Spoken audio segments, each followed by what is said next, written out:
As explained previously, the Snap to Grid category allows users to snap precisely to points along a grid. When working with the grid snapping parameters, there are two types of grids available.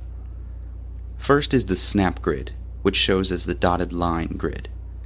When active, this grid is the grid that all objects and tools will snap to when drawing or editing. The Reference Grid, which is the solid line grid, provides a visual reference for drawing, but objects and tools do not snap to this grid. For both of these, you can set the distance between the grid lines. For the X and the Y direction individually, or you can check the symmetrical option to set the same dimensions for X and Y.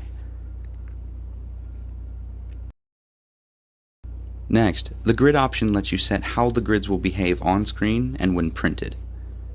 Show Grid allows you to show the reference grid or the active layer plane grid.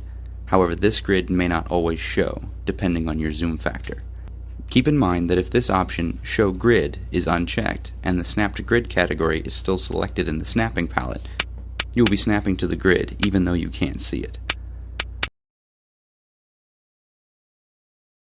The Print Grid option, as it says, allows you to print both grids on both design layers and sheet layers. The last two options let you set how the 3D axes are displayed on the grid.